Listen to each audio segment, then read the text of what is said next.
Sutra Teratai yang menakjubkan. Bab 7, Perumpamaan Kota Gaib. Sinfasyang Sutra Teratai episode 1047. 3 pengetahuan, 6 kemampuan gaib, dan 8 pembebasan. 8 pembebasan Ashtavimoksa juga disebut 8 pelepasan. Memurnikan 5 nafsu keinginan dan melepaskan kemelekatan batin dengan menegakkan 8 pelepasan. Melatih pemikiran yang fokus sepenuhnya dan membangkitkan kebijaksanaan tanpa kebocoran sehingga dapat menghapus kerisauan akibat delusi dari pandangan dan pemikiran keliru. Membalik dari dan melepaskan kebodohan batin untuk merealisasikan buah arhat. Di sini berubah nama menjadi 8 pembebasan, Ashtavimoksa. Kita beberapa waktu ini terus membahas tentang 4 kebenaran mulia dan 12 nidana. Kita perlu lebih memahami tentang 12 nidana.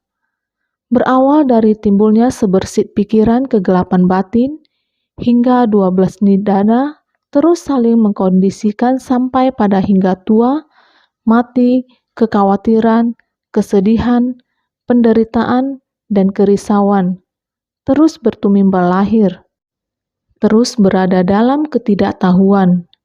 Juga tetap seperti ini dalam keadaan penuh kekhawatiran, kesedihan, penderitaan, dan kerisauan.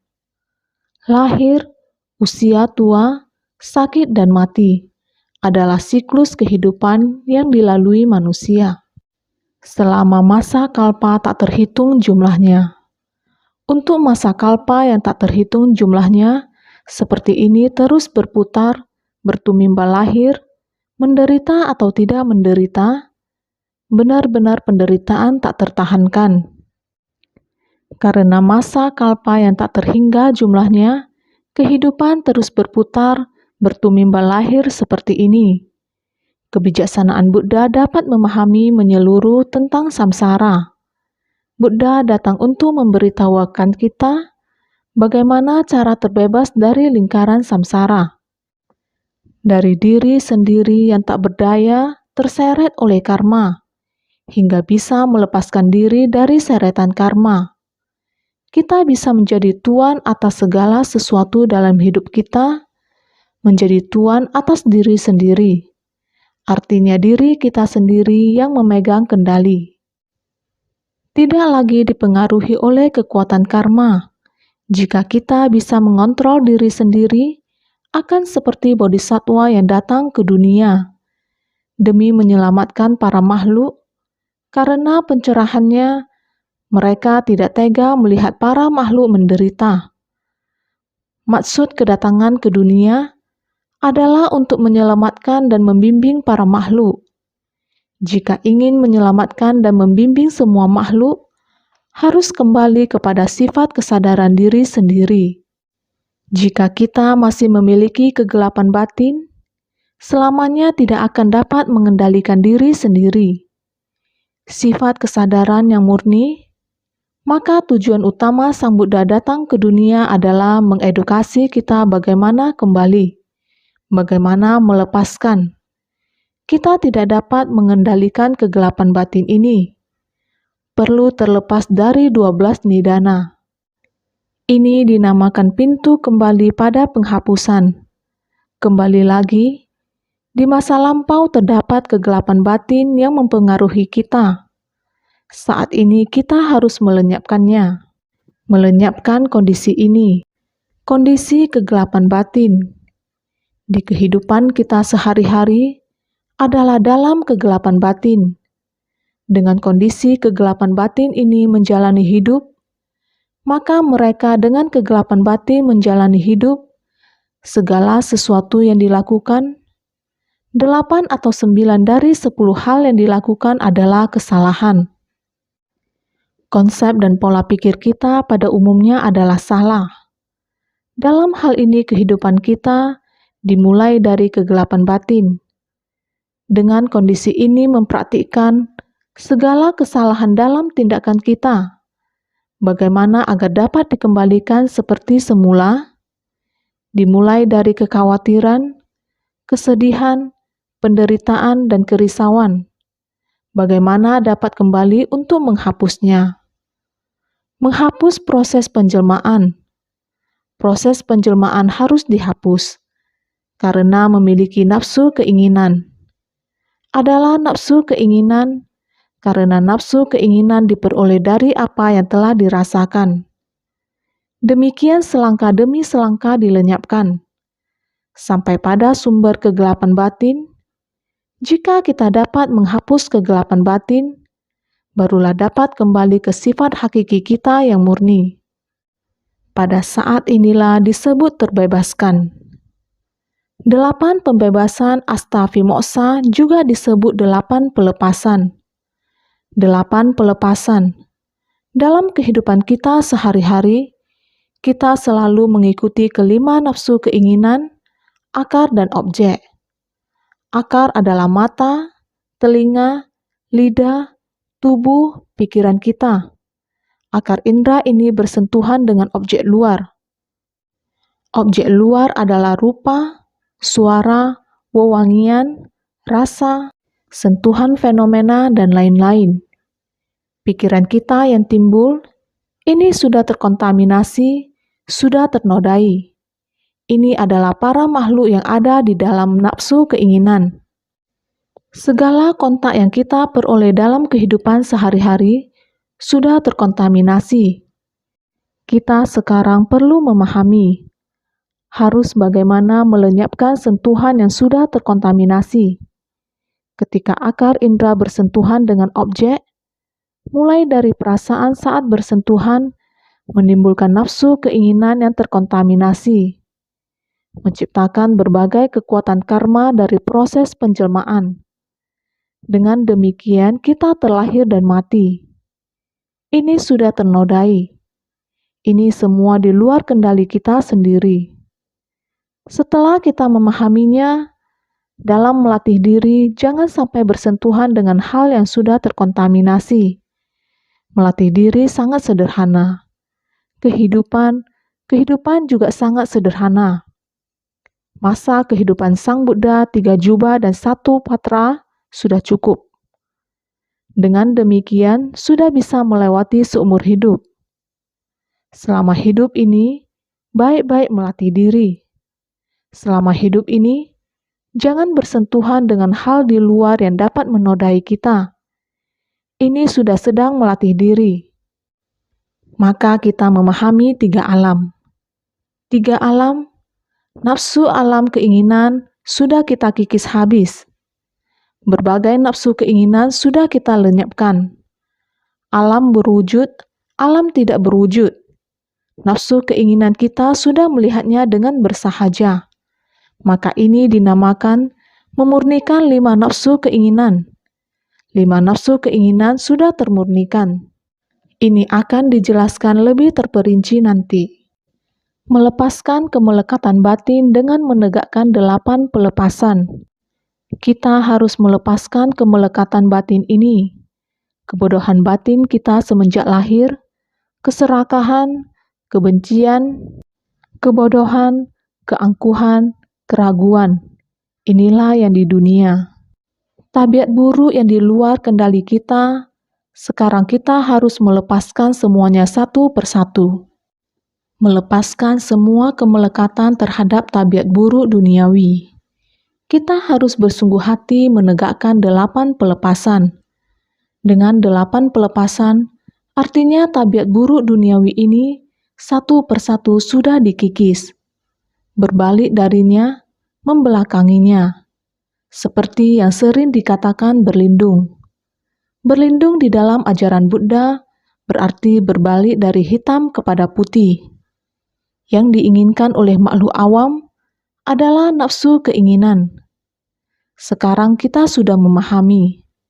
Tabiat makhluk awam seperti keserakahan, kebencian dan kebodohan, segala nafsu keinginan akan memunculkan tabiat buruk keserakahan, kebencian, kebodohan, keangkuhan, dan keraguan, dan lain-lain. Kita harus membalikkannya. Ini yang disebut dengan membalik dan melepaskan. Kita berbalik dari kerisauan dan kebodohan batin ini. Jangan mengikuti kerisauan dan kebodohan batin atau berlari ke arahnya. Kita harus membelakanginya. Berbalik arah. Jangan mengikuti arah perginya kerisauan dan kebodohan batin. Kita harus melepaskannya. Kebalikan dengan arah itu terdapat jalan yang dipenuhi cahaya terang, murni dan bersih. Untuk itu harus dengan tegas melepaskan kemelekatan batin ini, menegakkan 8 pelepasan, juga disebut dengan 8 pembebasan asta vimoksa. Kita hendaknya melatih diri, melatih dan menegakkannya dengan sungguh-sungguh. Kita harus memiliki pemikiran yang fokus sepenuhnya. Hal yang benar harus kita pertahankan. Segala kesalahan dan tabiat kita di masa lalu, kita harus mengikisnya. Kita harus senantiasa membangkitkan kebijaksanaan tanpa kebocoran. Kalau kita bisa demikian, maka kebijaksanaan tanpa kebocoran seperti ini akan muncul. Seringkali dikatakan, dengan berkurangnya satu kegelapan batin, dengan menghapuskan satu kegelapan batin, maka satu kebijaksanaan akan bertambah. Jiwa kebijaksanaan kita mesti berasal dari tanpa kebocoran. Dari dharma yang kita pelajari, yang kita terima, dan kita tidak boleh membiarkan kebocoran timbul. Karena kalau kita selalu menyimpannya di dalam pikiran, segala dharma yang kita dengar, ini yang disebut melatih pemikiran yang fokus sepenuhnya. Kita harus selalu mengingat ini, senantiasa memikirkannya. Dharma ini tidak terpisah dari batin kita. Dengan begini, di dalam 5 nafsu keinginan, kita tidak akan selalu timbul pikiran serakah, kebencian, kebodohan, keangkuhan, keraguan. Kita harus meninggalkannya satu persatu, dan dengan sungguh-sungguh memiliki pemikiran yang fokus. Kita baru bisa mencapai kebijaksanaan tanpa kebocoran. Kita harus membangkitkan tekad untuk melatih kebijaksanaan tanpa kebocoran, barulah kita bisa terbebas dari 3 kelompok alam. 3 kelompok alam terdiri dari alam nafsu, alam berwujud, alam tak berwujud. Sebelumnya ada 1 kurun waktu, kita terus membahas tentang 3 kelompok alam. Kita seharusnya masih ingat, dapat menghapus kerisauan akibat delusi dari pandangan dan pemikiran keliru. Kita berada di 3 kelompok alam. Yang paling buruk adalah alam nafsu. Kalau sampai ke alam berwujud, nafsu sudah berkurang, namun masih ada nafsu keinginan di dalam pikiran. Hanya ada di dalam pikiran. Ketika sampai ke alam tak berwujud, hanya ada sedikit kerisauan yang belum terhapuskan. Maka dapat menghapus kerisauan akibat delusi dari pandangan dan pemikiran keliru. Membalik dari dan melepaskan kebodohan batin untuk merealisasikan buah arhat. Ini adalah praktik yang harus dilalui Sravaka dan Pratekya Buddha. Dengan kata lain, seorang praktisi harus melatih ajaran ini. Apabila kita tidak melatih dharma ini, 12 nidana akan terus-menerus berlanjut tiada henti. Selamanya kita tidak dapat memutuskan sendiri. Terikat oleh jalinan karma, dengan demikian proses hidup ataupun mati sangat menderita. Selamanya akan seperti ini. Maka kita harus dengan bersungguh-sungguh mempelajari dari dharma pembebasan. Maka membalik dari dan melepaskan kebodohan batin untuk merealisasikan buah arhat. 8 pembebasan juga dinamakan 8 pelepasan. Kita melepaskan kegelapan batin dan kebodohan batin kita ini, maka disebut pembebasan. Dinamakan 8 pembebasan asta vimoksa, melatih diri dengan demikian saat Buddha ada di dunia. Ada seorang biksu bernama Kapa. Suatu hari datang bertanya kepada Buddha. Buddha selalu berharap batin para makhluk mendapatkan pembebasan. Bagawan, Bagaimana batin seorang biksu mendapatkan pembebasan? Sebenarnya apa yang harus dilakukan agar mendapat pembebasan? Bertanya seperti ini kepada Buddha, Buddha sangat gembira. Kappa menyerap Dharma masuk ke dalam batin. Tidak terlalu mengerti dan bisa bertanya. Ini menunjukkan Dharma ada di dalam batin. Tidak mengerti lalu bertanya, maka Buddha sangat bergembira. Lalu berkata, bagus, bisa bertanya seperti ini. Saya akan menjelaskan kepadamu. Kappa, semestinya kamu harus baik-baik mengamati diri sendiri. Tidak berhenti memikirkan, perhatikan baik-baik. Memperhatikan hati kita sendiri, mengamati hati kita sendiri. 6 akar indera kita menghadapi berbagai bentuk dari luar. Segala masalah dan denda, kamu amati dengan sungguh-sungguh. Bahkan masih harus mengamati di masa lalu.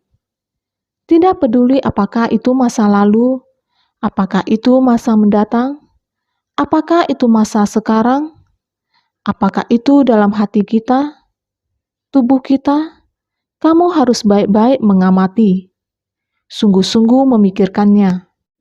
Seandainya kamu bisa sungguh-sungguh memikirkannya, masih bisa memahami dan menghayati. Nanti kamu akan bisa menemukan bagaimana kamu dalam kehidupan sehari-hari, perasaan, persepsi, dorongan pikiran dan kesadaran, mengamati segalanya dari dalam dan luar. Terus mengamati sampai ke dalam hati kita. Tahu untuk merenungkan tubuh ini tidak bersih, yang saling bersentuhan dalam keseharian, harus bisa kembali untuk menghayati ketidakkekalan. Dalam pengamatan tentang ketidakkekalan ini, berusaha memahami tentang kesadaran ini. Kesadaran pikiran kita di tengah ketidakkekalan. Mengamati segalanya dari dalam dan luar. Sangat halus, sangat kasar, sangat cantik, sangat jelek, dan lain-lain. Benda-benda ini harus terus terkondisikan. Maka kita tahu masa lalu, masa sekarang, dan masa mendatang semuanya penuh dengan ketidakkekalan. Hati kita juga tidak kekal.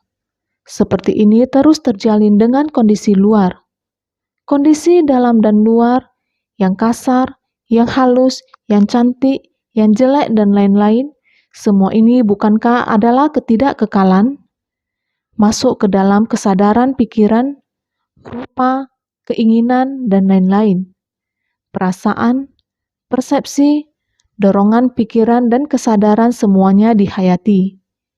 Jika bisa memahami semua hal ini, dengan demikian dinamakan batin terbebaskan dengan sangat baik.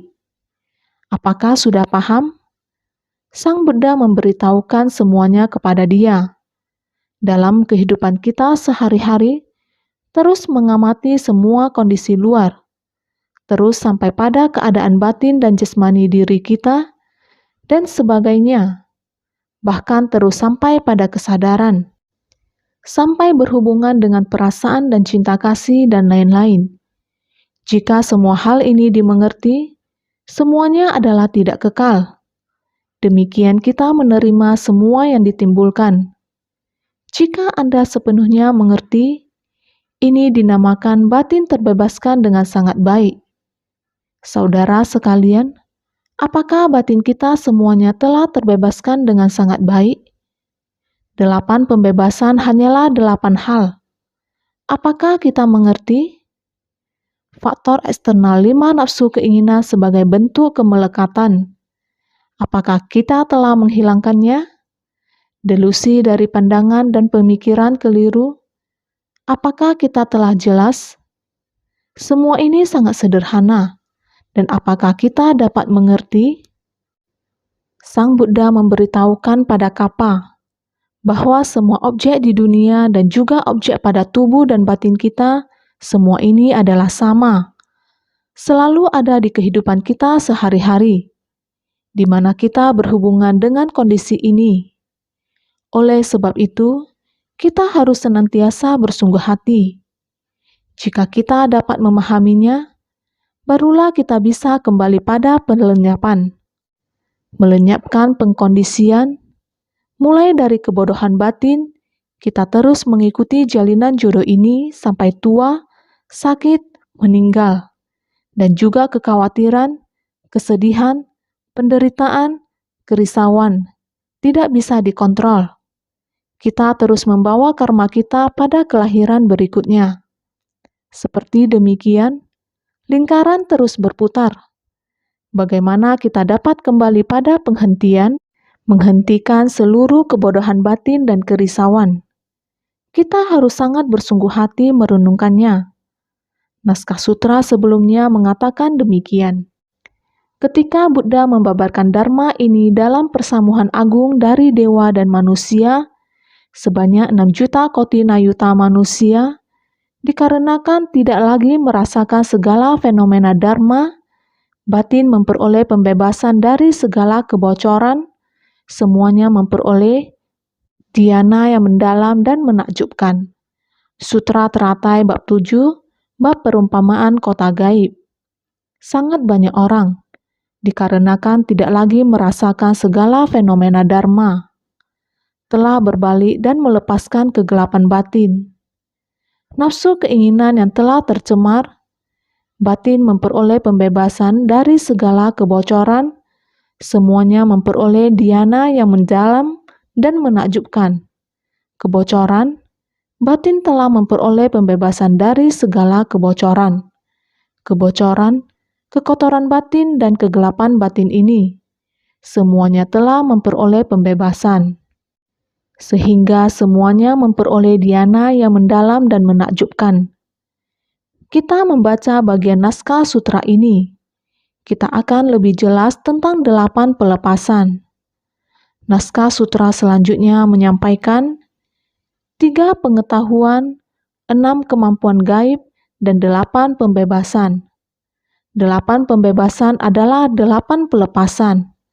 Selanjutnya akan dibahas 3 pengetahuan, 6 kemampuan gaib, dan 8 pembebasan. Kedua kali, ketiga kali, dan keempat kali membabarkan Dharma. Para makhluk berjumlah puluhan juta koti nayuta dari pasir sungai Gangga. Sutra Teratai bab 7, bab perumpamaan kota gaib.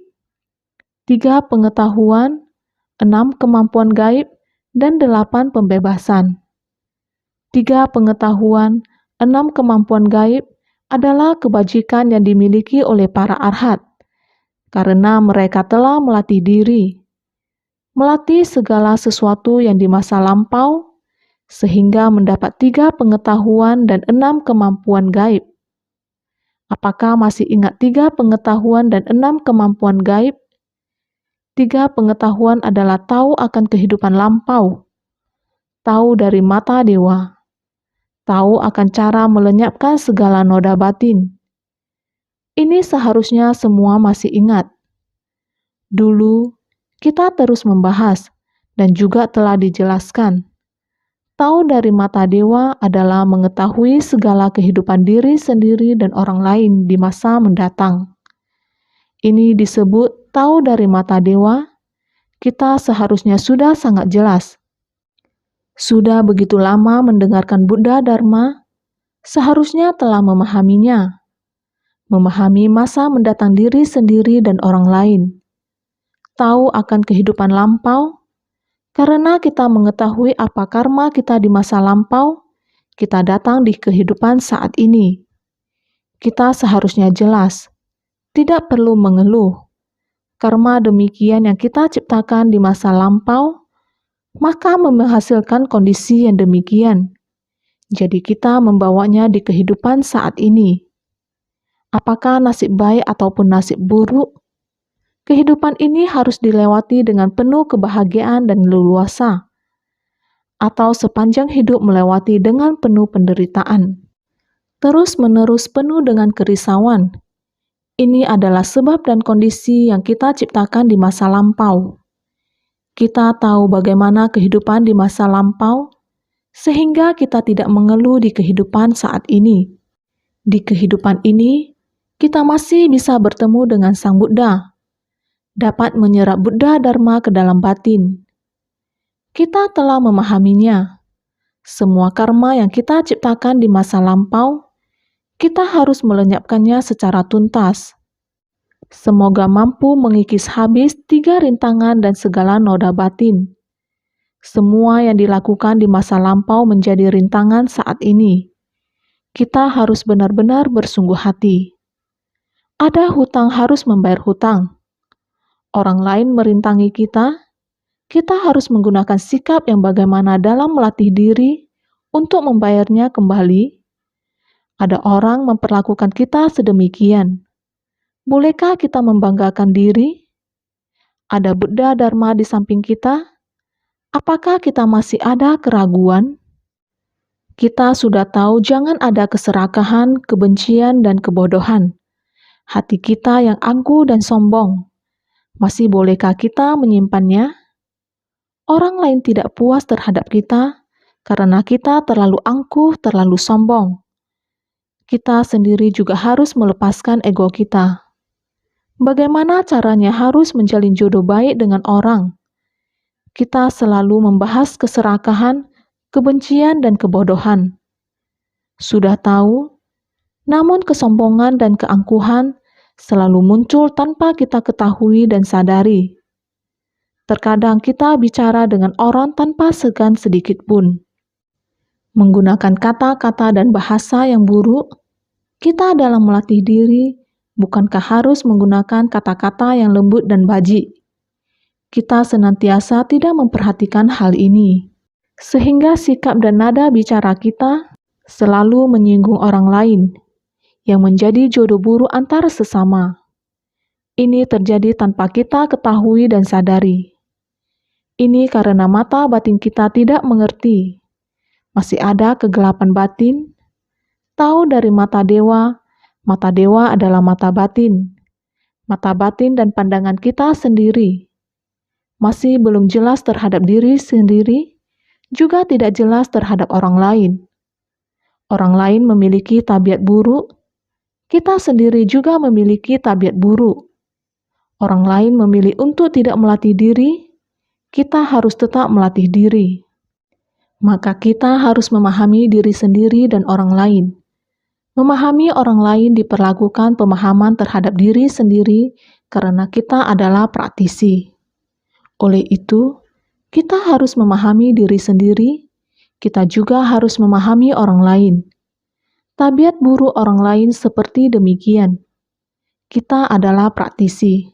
Bukankah harus mengubah tabiat buruk diri sendiri terlebih dahulu, barulah dapat mengubah orang lain? Ini adalah memahami kejadian di masa depan. Jika kamu menjalin jodoh buruk dengannya di kehidupan ini, di kehidupan selanjutnya juga akan demikian. Maka perlu melatih diri. Melatih diri harus tahu akan cara melenyapkan segala noda batin. Melenyapkan segala noda batin, artinya kita harus bersungguh-sungguh membina diri. Berharap kita dapat mendekati bodhisattva, menapaki jalan bodhisattva. Dengan menapaki jalan bodhisattva, kita dapat kembali ke sifat hakiki Tathagata, melenyapkan segala noda batin. Dengan begitu, barulah dapat benar-benar menapaki jalan pencerahan. Melenyapkan segala noda batin, yaitu dengan mendekati bodhisattva, mendekati ajaran yang diajarkan Sang Buddha. Kita harus mempraktikkan dalam tindakan nyata. Kita baru dapat melenyapkan noda batin dan tahu akan cara melenyapkan segala noda batin. Melenyapkan segala noda batin, ini adalah tahu akan kehidupan lampau, tahu dari mata dewa, tahu akan cara melenyapkan segala noda batin. Dengan ini baru dapat mencapai arahat. Tahu akan kehidupan lampau, tahu dari mata dewa, tahu akan cara melenyapkan segala noda batin. Ketiganya ini pada arhat disebut 3 pengetahuan, sedangkan pada Buddha disebut 3 kemahatauan, 6 kemampuan gaib dan 3 kemahatauan. Ini adalah kondisi Sang Buddha. Jika arhat hanya mengerti, namun belum memahami sepenuhnya, ketika mencapai kondisi kebudaan, akan memahami dengan jelas. Sebelumnya kita telah menjelaskan secara rinci, ajaran ini sudah dijelaskan selama periode ini. 6 kemampuan gaib.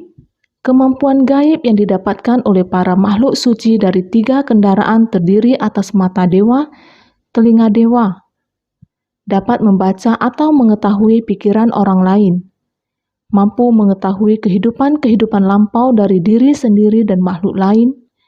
Kaki dewa dapat menghancurkan segala noda batin. Sekarang ini, untuk memiliki kemampuan telinga dewa sangat mudah. Dengan mengandalkan teknologi akan ada cara. Dari tempat ini menyebarkan ke barat, ke seluruh dunia. Tidak ada perbedaan detik. Jadi inilah kemampuan telinga dewa. Pada era Sang Buddha, beliau telah menghayati 3 aspek dan 4 fase di dunia ini, aspek materi, aspek tubuh, aspek batin, segalanya telah dipahami dengan tuntas. Dari bagaimana bentuk materi ini dipadukan atau dipisahkan. Jika dipisahkan, segalanya adalah kosong. Jika dipadukan, segalanya menjadi terbentuk. Inilah kesadaran Sang Buddha. Kesadarannya terhadap seluruh alam semesta, kemampuan dapat membaca atau mengetahui pikiran orang lain, akan mencapai kondisi kebudaan. Jika tidak, perlu melakukan pelatihan diri. Melatih hingga benar-benar memperoleh kebijaksanaan. Dengan demikian, saya akan memahami apa yang kalian pikirkan. Namun kita makhluk awam tidak dapat memahaminya sekarang. Akan tetapi teknologi medis sekarang ini bisa ada sejenis hipnotis, membuat kamu tertidur, dan membuat kamu sendiri mengatakan apa yang kamu pikirkan dalam batin. Teknologi saat ini perlahan-lahan mendekati. Selanjutnya, mampu mengetahui kehidupan-kehidupan lampau dari diri sendiri, juga tahu akan kehidupan-kehidupan lampau, mengetahui masa lampau, masa sekarang, masa akan datang. Kita bisa mengerti, kaki dewa, sekarang apakah Anda datang atau saya pergi? Jangka waktu tertentu, setiap hari dengan Nepal, mereka pulang, saya master pergi. Ini berkat teknologi sekarang ini. Dapat melihat mereka, bisa mendengar suara mereka. Bukankah ini adalah kaki dewa? Ribuan mil jauhnya, datang dan pergi dalam sekejap. Ini adalah Sang Buddha mencapai lautan yang tercerahkan. Dapat menghancurkan segala noda batin. Juga disebut tahu akan cara melenyapkan segala noda batin. Semuanya ini disebut 6 kemampuan gaib. 3 pengetahuan 6 kemampuan gaib, 8 pembebasan, barusan sekilas sudah kita bahas. Juga disebut 8 pelepasan. 8 pembebasan astavimoksa juga disebut 8 pelepasan, adalah melepaskan 5 nafsu keinginan yang murni dan kemelekatan batin, sehingga dapat membangkitkan kebijaksanaan tanpa kebocoran, dapat menghapus delusi dari pandangan dan pemikiran keliru hingga tuntas, dan merealisasikan buah arhat. Di sini berubah nama menjadi 8 pembebasan astavimoksa. Melepaskan 5 nafsu keinginan yang murni dan kemelekatan batin, kita manusia awam masih tercemar oleh 5 nafsu keinginan. Semuanya milik kita sendiri. Tapi sekarang kita akan melepaskan semuanya. Bukan saja tidak ada nafsu keinginan untuk memiliki. Bahkan dalam pikiran, kita juga tidak ingin memiliki. Dalam pikiran kita, bahkan barang ini, kita juga tidak menimbulkan nafsu keinginan. Perasaan kemelekatan, jika kita menimbulkan perasaan nafsu keinginan, dengan sendirinya ada kemelekatan, sehingga ada perasaan dan ada nafsu keinginan. Akan ada kemelekatan, akan ada terus berlanjut. Oleh karena itu, sentuhan, perasaan, nafsu keinginan, kemelekatan, keberadaan, tidak ada lagi sepemikiran seperti itu, sehingga disebut 5 nafsu keinginan yang murni dan kemelekatan batin. 5 nafsu keinginan tidak lagi berada dalam batin. Semua telah dilepaskan. Membuat batin murni dengan melepas 5 keinginan nafsu tersebut, inilah alam nafsu. Meskipun terdapat materi-materi yang berwujud, namun batin kita tetap tidak ternodai olehnya. Tidak ada lagi melepaskan seluruhnya, sehingga telah membangkitkan kebijaksanaan tanpa kebocoran. Batin kita, batin yang tanpa kebocoran, telah bertumbuh dan bangkit. Dengan sendirinya kita telah dapat menghapus delusi dari pandangan dan pemikiran keliru hingga tuntas. Telah tuntas sepenuhnya. Menghapus delusi dari pandangan dan pemikiran keliru hingga tuntas, sehingga disebut tanpa kebocoran. Kebijaksanaan tanpa kebocoran. Dengan kebijaksanaan tanpa kebocoran ini, dengan sendirinya akan memutus delusi dari pandangan dan pemikiran. Keliru dari 3 kelompok alam telah tuntas sepenuhnya. Dengan sendirinya akan mencapai buah arhat sravaka. Buah pencapaian sravaka, inilah yang disebut 8 pembebasan. Inilah yang diperoleh setelah memutus segala noda batin.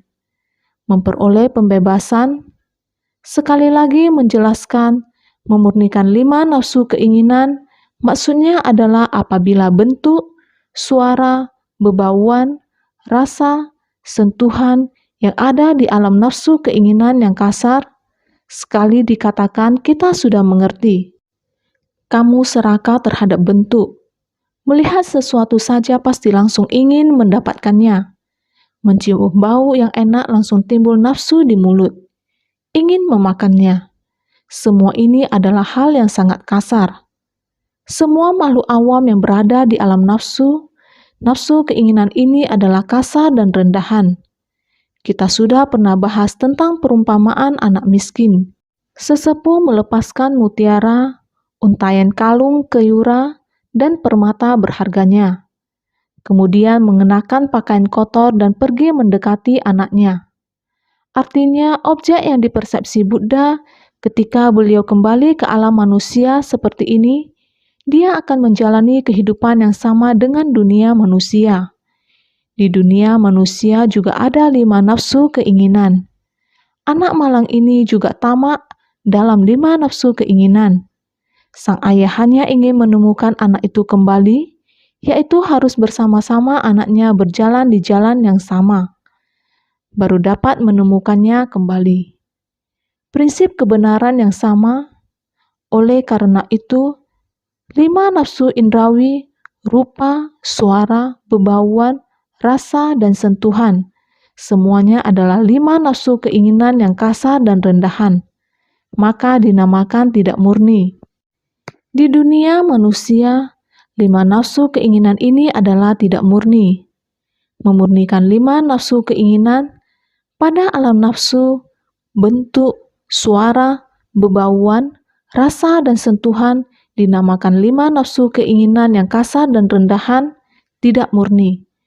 Pada alam berwujud dan alam tak berwujud, bentuk, suara, bebauan, rasa, dan sentuhan dinamakan 5 nafsu keinginan yang murni. Maka alam berwujud, pada alam berwujud dan alam tak berwujud, bentuk, suara, bebauan, rasa, dan sentuhan adalah 5 nafsu keinginan yang murni. Sebab karena benda-benda ini mereka tidak memerlukan nafsu keinginan. Nafsu keinginan antara pria dan wanita, semuanya mereka tidak memerlukannya lagi. Jadi ini dinamakan murni. Tetapi dalam pelatihan diri, bahkan 5 nafsu keinginan yang murni pun harus dilepaskan. Semuanya tidak mau lagi. Melepaskan kemelekatan batin, 5 nafsu keinginan yang murni, semuanya dilepaskan. Kebijaksanaan tanpa kebocoran, pada praktisi 2 kendaraan menggunakan kebijaksanaan ini untuk menghapus karma dari delusi, supaya tidak terjatuh ke dalam samsara. Kebijaksanaan tanpa kebocoran adalah para praktisi dua kendaraan Sravaka Pratekya Buddha adalah dengan kebijaksanaan ini menghapus karma dari delusi supaya tidak terjatuh ke dalam samsara karena adanya kebijaksanaan ini, sehingga dia dapat menghapus pandangan dan pemikiran keliru. Tidak ada kebijaksanaan yang bocor, maka tidak akan bocor. Kebocoran ini adalah segala kerisauan. Jika tidak ada segala kerisauan, maka tidak akan terjatuh dalam siklus tumimbal lahir, yaitu tidak adanya kegelapan batin, yang membuat kita terjatuh dalam siklus tumimbal lahir. Tidak ada demi kegelapan batin yang menarik kita ke dalam siklus tumimbal lahir. Jadi 3 kelompok alam adalah alam nafsu, alam berwujud, alam tidak berwujud. Semua orang tahu dengan jelas tentang ini. Kedua kali, ketiga kali, dan keempat kalinya membabarkan dharma, para makhluk berjumlah puluhan juta koti nayuta dari pasir sungai Gangga. Jumlahnya sangat banyak. Ibarat puluhan juta koti butiran pasir sungai Gangga, itulah persamuhan yang mendengarkan dharma, yang artinya membabarkan dharma. Mulai dari pertama kali memutar roda dharma, telah ada puluhan juta koti orang yang datang, apalagi tidak terhitung. 1, 2, 3, 4 menandakan tak terhitung banyaknya. Mulai dari pertama kali memutar roda dharma, sampai terus tak terhitung banyaknya tidak berhenti babarkan ajaran, sehingga jumlahnya sangat banyak. Mengumpamakan puluhan juta koti butiran pasir sungai Gangga, inilah orang yang mendengarkan dharma. Orang yang mendengar dharma semakin lama semakin banyak membabarkan dharma. Tak terhitung banyaknya membabarkan dharma. Orang yang bisa mendengar dharma makin lama makin banyak, maka disebut 2, 3, 4 kali. Menandakan banyak, dari pertama tidak berhenti membabarkan dharma, orang yang mendengar dharma berjumlah puluhan juta koti nayuta dari pasir sungai Gangga adalah tak terhitung. Makhluk yang sangat banyak, sering dikatakan pada kali pertama membabarkan 4 kebenaran mulia dan 12 nidana sebanyak 6 juta koti nayuta mencapai jalan pencerahan. Ketika membabarkan dharma ini, mereka yang mendengarkan dharma dan tercerahkan bertambah banyak dari sebelumnya. Makin lama makin banyak, mulai dari pertama kali membabarkan dharma, telah ada sebanyak 6 juta koti nayuta. Apalagi tak terhitung kalinya, tidak berhenti membabarkannya. Seperti kita mulai babarkan sutra teratai. Demikianlah yang saya dengar. Mulai dari hari itu, sampai sekarang, setiap hari mengatakan demikian, setiap hari berkata, setiap hari mendengar, setiap hari makin bertambah arti yang sama. Sehingga orang yang mendengarkan dharma makin lama makin banyak, belajar ajaran Buddha. Membabarkan dharma dimulai dari Buddha. Buddha membabarkan ajaran, dimulai dari kalpa tak terhingga yang lalu. Berapa lama? Dari masa Buddha Mahabhina Jinabibu. Masa Buddha Mahabhina Jinabibu sebenarnya ada berapa lama? Kalpa sebanyak butiran debu. Debu ini, butiran ini, debu sebanyak butiran pasir di sungai Gangga. Dulu ada seorang monastik anggota sangha tua ini pernah ke India. Sampai di India, pasti dia akan pergi ke sungai Gangga. Jalan di sepanjang sungai Gangga, dia menyimpan pasir sungai Gangga menggunakan toples kecil. Menampung 1 toples pasir sungai Gangga. Mengatakan padaku, saya pergi ke tempat dulu Buddha dilahirkan. Saya berjalan di sungai Gangga. Di sana saya membawa sedikit pasir pulang. Saya juga memberikannya kepadamu toples pasir ini. Saya memegang setoples pasir ini, dalam hati berpikir, Toples ini sangat kecil. Bila saya hitung satu persatu butiran, mana mungkin? Sama sekali tidak mungkin. Pasir itu sangat halus. Bagaimana menghitungnya? Cuma pakai jari mengangkatnya yang tertempel di jari, saya juga tidak bisa menghitungnya. Bagaimana lagi cara menghitung pasir yang di dalam toples? Tetapi perumpamaan Buddha adalah kalpa sebanyak butiran debu. Dalam sutra Buddha juga menggunakan kalpa sebanyak butiran debu. Satu debu, satu pasir, satu kalpa adalah satu debu. Debu yang sangat halus sekali dan pasir, debu lebih halus dari pasir disebut debu. Debu seperti yang di kursi atau meja kita, ataupun beberapa hari tidak mengelapnya, kamu menggunakan tangan memegangnya, satu bekas di kursi, ada debu, itu dinamakan debu. Pasir lebih kasar sedikit dari debu. Sehingga, ini menggunakan butiran debu untuk perumpamaan angka. Sama sekali tidak ada cara. Sehingga baru dikatakan para ahli matematika atau para murid mereka tidak habis-habisnya dihitung. Sehingga ini yang mau dikatakan Buddha kepada kita. Kita pada dasarnya memiliki sifat Buddha.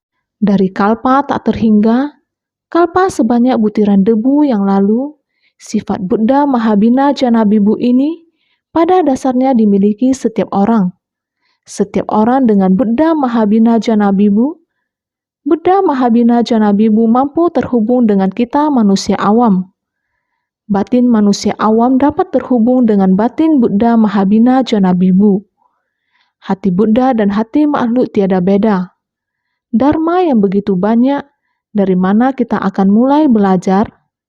Seperti 8 pembebasan. Bila kita memahami dengan jelas 8 pembebasan, 8 pelepasan, kebodohan batin sama sekali dihapuskan. Dengan demikian, kita pintu kembali pada penghapusan, bisa kembali lagi.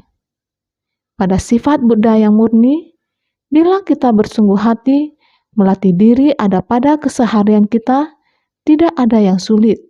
Asalkan kita senantiasa lebih bersungguh hati.